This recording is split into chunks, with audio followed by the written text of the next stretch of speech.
మరో caller Krishna Chicago నుంచి call చేశారు. కృష్ణ గారు నమస్తే అండి. నమస్తే బాజీ గారు ఉన్నారు, మీ క్వశ్చన్ ఏంటో అడగండి. బాజీ గారు నమస్తే సార్. జై శ్రీరామ్ సార్. నాది మీ వాక్చాతుర్యం చాలా బాగుంటుంది సార్. ఎక్కడ గ్యాప్ ఫుల్ స్టాప్ కామా లేకుండా కంటిన్యూషన్ గా 3-4 సెంటెన్సెస్ ఆర్ 5 సెంటెన్సెస్ మీ ఒకే సెంటెన్స్ కింద మీరు మాట్లాడే పద్ధతి చాలా బాగుంటుంది సార్. తెలుగు మీద మీకున్న పద్ధతి చాలా బాగుంటుంది సార్. చాలా చర్చా కార్యక్రమాలు చూస్తాను, కానీ మీ డిస్కషన్ కానీ మీ వే ఆఫ్ ఎక్స్ప్రెషన్ కానీ డిఫరెంట్ గా ఉంటుంది. నావి ఫండమెంటల్ 3 పాయింట్స్ ఉన్నాయి సార్. టెక్నికల్ గా నాకేంటంటే పావర్టీ పీపుల్ గురించి నాకు కొద్దిగా కన్సర్న్ ఎక్కువ ఉంటుంది. మనం సిగ్నేచర్, మీరు సిగ్నేచర్ తెలుగులో చేస్తారు సార్, ఇంగ్లీష్ లో చేస్తారు sir? If don't mind, if you are interested you can disclose. I not needed sir. మీ సిగ్నేచర్ సార్ టెక్నికల్ గా ఎక్కడైనా సిగ్నేచర్ చేయవలసి వస్తే అఫీషియల్ గా సార్, official documents. I'm not saying that any press meets లో కాదు. That is my first question sir. మన టీవీ ఛానల్స్ లోగోస్ కానీ ఏవైనా ఏ భాషలో ఉంటాయి అన్నది నాకు తెలియట్లేదు సార్. First question. రెండు, మోడీ గారు దేశానికి చాలా మంచి గ్రోత్ లో తీసుకెళ్తున్నారు సార్. ఒక టార్గెట్ బేస్డ్ గా ఏంటి industrialisation, poor and development activities both లో వెళ్తున్నారు. బట్ నాకు ఏపీలో కనబడుతుంది ఏంటంటే డెవలప్మెంట్ అంటే ఇండస్ట్రియల్ డెవలప్మెంట్ ఎంతవరకు అవుతుందో నాకు తెలియదు, కానీ హ్యూమన్ పవర్ డెవలప్మెంట్ అవుతుంది అన్నది నాకు అబ్జర్వేషన్, నా మైనర్ అబ్జర్వేషన్. చాలా 1% కాదు, నాకు మైన్యూట్ అబ్జర్వేషన్ అది. బట్ నాకున్న అబ్జర్వేషన్ ఏంటి అంటే కొంతవరకు పూర్ పీపుల్కి ఎన్హాన్స్మెంట్ గవర్నమెంట్ సపోర్ట్ ఎక్కువ ఇస్తుంది అన్నది నాకు కనబడుతున్న నా అబ్జర్వేషన్ సార్.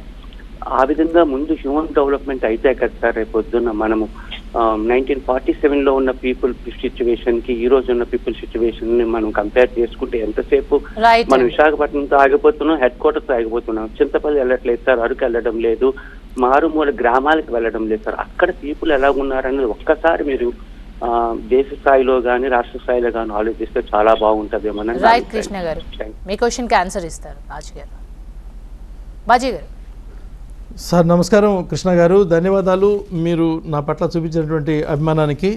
ఇక్కడ మీకు ఒక అంశం మీరు గుర్తించింది, ప్రాథమికంగా ఉన్నటువంటి మారుమూల ప్రాంతాల్లో ఉన్నటువంటి ప్రజల యొక్క సమస్యల్ని మీరు తట్టుతున్నారా లేదనేటువంటి ప్రశ్న నాకు అవగతమైంది. అదేవిధంగా ప్రాంతాల వారీగా ఉన్నటువంటి పరిశ్రమలు పక్కెళ్ళిపోతున్నటువంటి పరిస్థితి ఎందుకు జరుగుతున్నటువంటి ఆలోచనతో పాటుగా రాష్ట్రంలో ఉన్నటువంటి అనేక అంశాలని మనం ముందుకెళ్ళటం అంటే మీన్స్ రాజధానులు అంటే సార్ మనకి తెలుసు 2019 ఎన్నికల్లో నేను ఇక్కడే ఉంటాను, ఇదే రాజధానిగా ఉంటుంది, రాష్ట్రంలో విభజన జరగటం, ప్రజల మధ్య ఘర్షణ జరగడం నాకు ఇష్టం లేదు, కాబట్టి నేను అమరావతి రాజధాని కట్టుబడి ఉన్నానని చెప్పని తీర్మానంలో సంతకాలు పెట్టినటువంటి పార్టీ అధికారంలోకి వచ్చిన తర్వాత ఈ రాష్ట్రాన్ని పరిపాలనా పరంగా విభజించాలి, నాకు అవసరం అని చెప్పని విశాఖపట్నానికి వెళ్ళినటువంటి దరిమిల, విశాఖపట్నంలో ఇవాళ జరుగుతున్నటువంటి అనేకమైనటువంటి అకృత్యాలు మనం చూస్తాం. ఈరోజు కూడా ఒక క్రిమినల్ అంశం జరిగింది, ఒక ఎంఆర్ఓని అక్కడ కొట్టి చంపడం జరిగింది. ఆ విషయం యొక్క లోతుబాతులు తర్వాత వచ్చేటువంటి పరిస్థితి కానీ భూ కబ్జాలు కానీ అనేది జరిగినటువంటి పరిస్థితి. మనం ఇవాళ భారతీయ జనతా పార్టీ యొక్క ఆలోచన మీ ముందు ఒక మాట చెప్తానండి. ఎక్కడో ఒరిస్సాలో ఒక మారుమూల ప్రాంతంలో ఉన్నటువంటి గిరిజన తెగ సంబంధించినటువంటి ద్రౌపది ముర్ము గారిని ఈ దేశానికి అత్యున్నత స్థానంలో కూర్చోబెట్టుకున్నటువంటి భారతీయ జనతా పార్టీ యొక్క ఆలోచన గిరిజన ప్రాంతాల్లో ఉన్నటువంటి ప్రజల యొక్క అభివృద్ధి ఆకాంక్షించేటువంటి పరిస్థితి, అనేక రకమైనటువంటి సంఘ సంపర్కమైనటువంటి వివిధ క్షేత్రాలు గిరిజనులతో మమేకమై వారి యొక్క అభివృద్ధి కార్యక్రమాల్లో పాలు పంచుకుంటున్నాయి కృష్ణ గారు. దాని ఫలితంగా భారతీయ జనతా పార్టీ ఆయా ప్రాంతాల్లో ఉన్నటువంటి ప్రజల యొక్క అభివృద్ధి, వాళ్ళ యొక్క మనోగతాలు, వాళ్ళ యొక్క సంస్కృతిని కాపాడటం కోసం కట్టుబడి ఉందండి. దేశంలో 500 సంవత్సరాల క్రితం మీర్ బాకీ అనేటువంటి ఒక దురాక్రమణదారుడి యొక్క చేత నిర్మితమైనటువంటి ఒక ప్రార్థనా స్థలం పోరాటంలో జరిగినటువంటి పోరులో తర్వాత 70 సంవత్సరాల పాటు అదే యొక్క అంశాన్ని రాజకీయంగా లబ్ధి పొందాలని చెప్పని ఈ దేశాన్ని పరిపాలించినటువంటి కాంగ్రెస్ పార్టీ చేసినటువంటి అంశానికి రాజకీయ లబ్ధికి శరమగీతం పాడుతూ మనం తీసుకున్నటువంటి అయోధ్య నిర్మాణం ఏదైతే ఉందో ఇది దేశం యొక్క సమైక్య ధర్మం పేరు మీద, ఈ దేశాన్ని ఒక కట్టుబాటు పేరు మీద భారతీయుడు అని నిదర్శనంగా నిలబడేటువంటి పరిస్థితిగా హిందుస్థాన్లో ఉన్నటువంటి ప్రతి వ్యక్తి కూడా నేను ఈ దేశానికి సంబంధించినటువంటి సంతతిగా అభివృద్ధి చెందినటువంటి భారత్గా ప్రపంచ దేశాల్లో ఎక్కడికి వెళ్ళినా కానీ నా పాస్పోర్ట్కి వాల్యూ ఉండాలనేటువంటి ధైర్యంతో మీ అందరికీ తెలుసండి. ఎందుకంటే ఒకనాడు విదేశాలలో ఉన్నటువంటి అగ్రగామిగా ఉన్నటువంటి అమెరికా రాష్ట్రంలో నేను వీసా ఇవ్వను పొమ్మన్నటువంటి నరేంద్ర మోడీ గారు ఒకనాడు ఈ రోజున ఏఐ అంటే ఆర్టిఫిషియల్ ఇంటెలిజెన్సీ కాదు,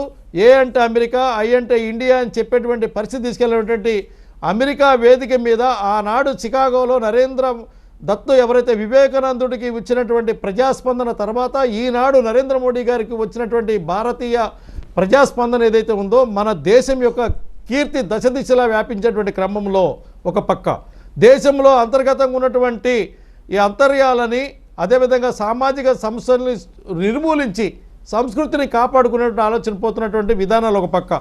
ఈ రోజున భారతీయులుగా బయట ఉన్నటువంటి మీరు కానీ, భారతీయ తత్వంతో ఉన్నటువంటి మీరు కానీ, దేశం లోపల ఉన్నటువంటి ఈ దేశ శ్రేయోభిలాషులు కానీ అందరి యొక్క ఆలోచనతో ఇవాళ మనం నిలదీస్తున్నటువంటి మంత్రం ఏదైతే ఉందో ఆ అభివృద్ధి మంత్రాన్ని మనం తీసుకొని భారతదేశాన్ని అఖండ భారత అభివృద్ధిగా మనం చూపించాల్సినటువంటి పరిస్థితి ఉంది.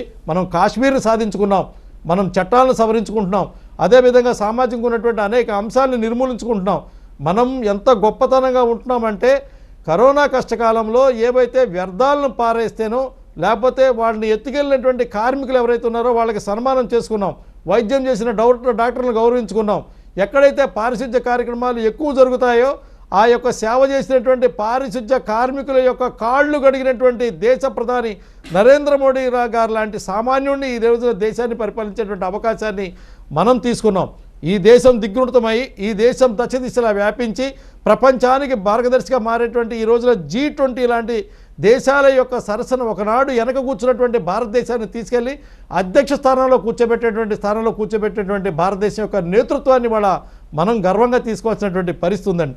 అనేక అంశాల్లో మన మీద దాడి చేయాలి, మన దేశాన్ని ఆక్రమించాలని ప్రయత్నం చేసినటువంటి చైనాని మనం డోక్లాంలోంచి తరిమినటువంటి విధానం కానీ, మన దేశంలో చొరబడాలని ప్రయత్నాలు చేసేటువంటి పాకిస్తాన్ లాంటి ఉగ్రవాద దేశాలని మళ్ళీ దేశం వైపు కన్నువెట్టి తీస్తే ఆ యొక్క ఏం జరిగిద్దనేటువంటి భయాన్ని కలిగేటువంటి పరిస్థితి, నమ్మకమైనటువంటి రక్షణ వ్యవస్థని కల్పించుకున్నటువంటి విధానం కానీ భారత్ అంటే ఇలా ఉంటుంది అని చూపించేటువంటి ప్రమాణాన్ని మనం నిర్వహించామండి. కృష్ణ గారు, దయచేసి దేశం పట్ల మీకున్నటువంటి అకుంద విశ్వాసానికి, మీకున్నటువంటి నినాదం జై శ్రీరామ్కి నేను మనస్ఫూర్తిగా మీకు నమస్కారాలు తెలియజేస్తాను.